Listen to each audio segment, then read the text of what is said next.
market update. Let's see what's cracking on around the country and New Zealand. So I'm going to lean back to get more comfort. So sales transactions. Let's do this first. So Sydney home values slip in October as market cool down continues. Don't panic. We've been hearing this for at least 12 months, but it doesn't really mean a majority of our members being Perth or Western Australia, but it is significant in the whole grand scheme of things. So let's have a look at the market. So Sydney dropped 0.1%, negative 0.1% for the month, and for the quarter, 0.1%, showing still an annual growth of 3.7 for the 12 months, but dropping monthly. So that will, over the next few months, depending on how things go, become a plateau, if not a negative growth rate, probably into the new year. Melbourne, negative 0.2, negative 0.8 for the quarter, and negative 1.9. So Melbourne is already in a negative growth pattern.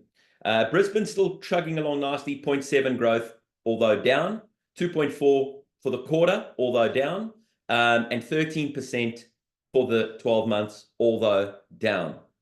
Adelaide, 1.1 for the month, 3.7 for the quarter, 15% annually, also down somewhat. Perth also down 1.4 for the month from 2%, 4.1 for the quarter, down, and 22.6% down annually. So there is trending downwards.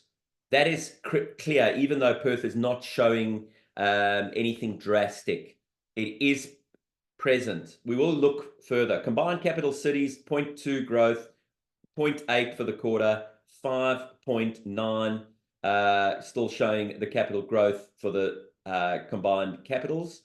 Regional, 0.6 growth, 1.1 for the quarter, and 6.3 for the 12 months, bringing our national property indicators to 3%, 0.3% for the month, 0.9 for the quarter, and a low 6% for the 12 months nationally. Let's have a look a little deeper.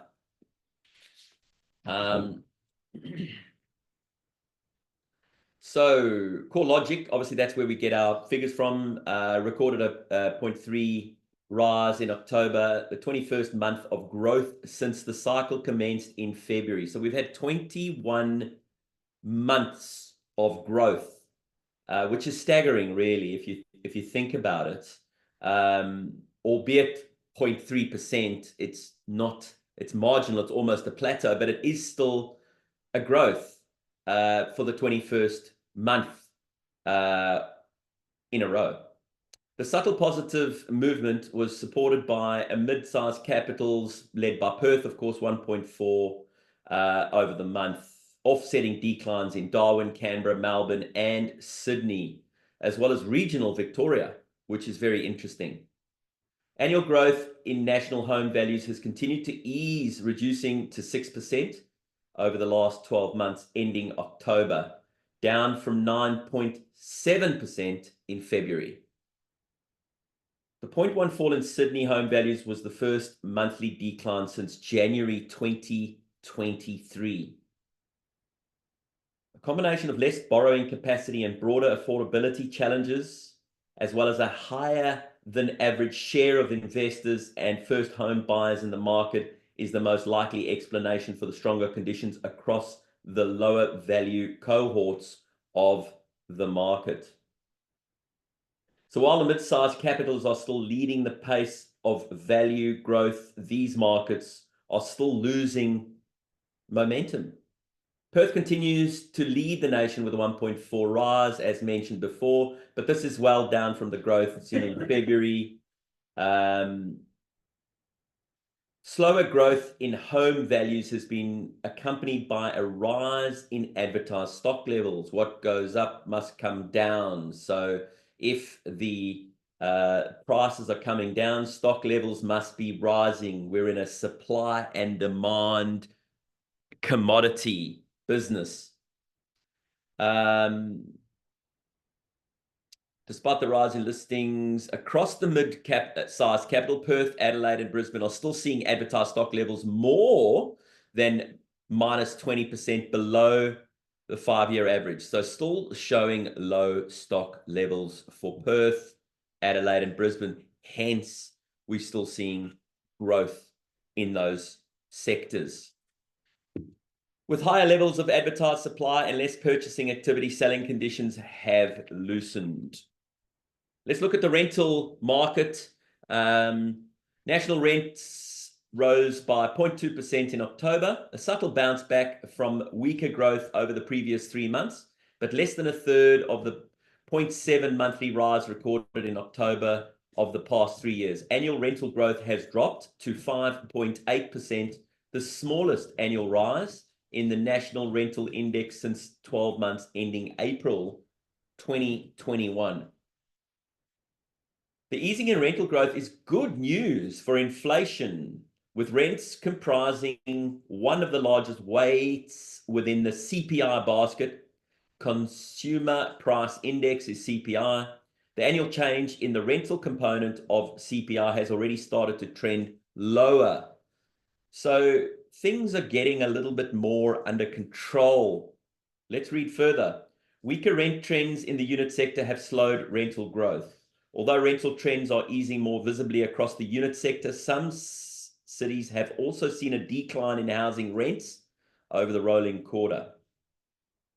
Softening rental conditions are likely symptoms of slowing net overseas migration, which peaked through the first quarter of 23, as well as changes in household formation as the average household size gradually increases following the pandemic shrink.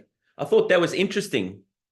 So obviously, COVID created, post-COVID created a lot of people to get their own places and live separately. Cost of living caught up with that, and we've seen a migration of people living together again. That's interesting. We haven't seen that or haven't reported that. So that is an interesting stat. So keep that in mind when you're listing and selling, that people are joining forces and obviously saving on expenses and costs again and putting up with each other's shite, which you have to if you want to save money. Let's hope we don't have a lockdown and that becomes intolerable again. As rental growth eases, gross rental yields are once again under some downward pressure. Investing in housing remains popular despite the diminishing yield profile. Holding costs are likely to have risen substantially for many investors, given variable mortgage rates are up around 3.4% points from the pandemic lows, and maintenance costs have risen in line with higher building and labor prices. Despite this, we are still seeing investors lead the upswing in mortgage-related activities, with the value of lending up 34.2% in the past year, more than double the increase in owner-occupier lending, which is only 16.8%. So we know what's driving the Brisbane, Adelaide, and Perth market. It is the investors. So that has doubled the amount of lending, which is a clear indicator that it's been driven by our great return on investment with investors of properties and the rents being so high in Brisbane, Adelaide, and of course, WA. So interesting read there, a little bit more. So this is just an overview. The housing outlook looks a little dimmer than it did a few months ago. On the upside, there is trends towards lower inflation, which is good, meaning a cut in interest rates is looking likely in the first quarter of next year, while labor markets are holding tight and lower levels of new housing supply persist. The annual change in CPI, we've spoken about that. The tight labor market are another factor supporting housing sector. So obviously, we've still got shortage in human resources. Cost of materials for building is still extremely high, and that will continue to support the existing residential market. So nothing's going to fall off the cliff at this stage, is my prediction. With dwelling approvals holding below average, commencement trending lower, and the number of dwellings under construction diminishing, a material turnaround in residential construction activity over the coming year remains unlikely given feasibility challenges and tight labor supply. While the delivery of new housing supply remains insufficient, it's hard to see values moving through a material downturn. On the downside, affordability challenges persist across most sectors. Debt service ratio recorded high in the June quarter, so we'll probably see some mortgagee sales popping through. Debt servicing ratios are at a record high. While lower interest rates will help, a tightening of credit regulations in another potential risk of housing debt levels rise as rates come down. Lending standards are likely to be closely monitored once the rate cutting cycle commences. So Daniel Niederberg will help us with that in a second. Let's just quickly do a wrap up of New Zealand. We do have some clients in New Zealand who do check in and, of course, pick it up on the Google Drive. So, slowing rate of decline signals potential value floor. Property values in New Zealand fell 0.5% in October, according to CoreLogic. Values across New Zealand now stand at 805,000, which is around 18% lower than COVID clinical peak, but still 16% higher than pre-COVID. Although the property market remains relatively sluggish in October, the pace of decline has roughly halved in the past couple of months. Okay, so I wanted to let you guys know this. This is how it could look in Australia early to mid next year.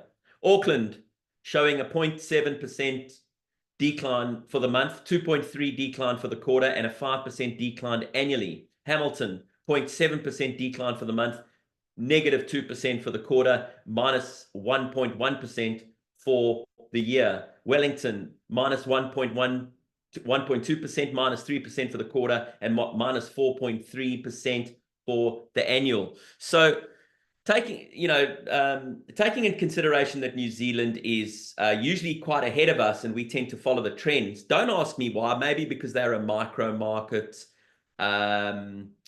They do seem to be ahead of us, and we seem to follow what they do and how they react. So that's why I like to keep an eye on them, because that's kind of what I'm seeing the Australian market doing sometime next year, but in no rush, no hurry, and because of those obvious pointers that I've mentioned, being the human resources, the investor drive, purchasing, and of course, a few of those other aspects that I've mentioned. Let's have a look at little old Perth, see what's going on there.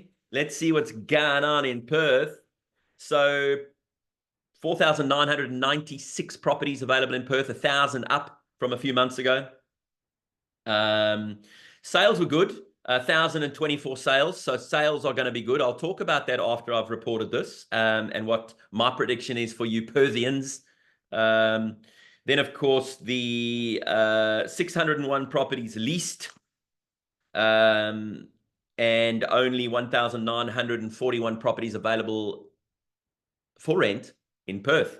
So that's the snapshot of Perth. So my little prediction, folks, is, and brace yourselves for this, I think that the next, obviously, whatever's left of November, which is still quite exciting, November and December, in the next 6 weeks, I think we are going to have the biggest amount of sales ever. I think for once, we're going to have a good amount of stock coming in, and we're going to still have a lot of demand, which is still pent up demand from the last year or more.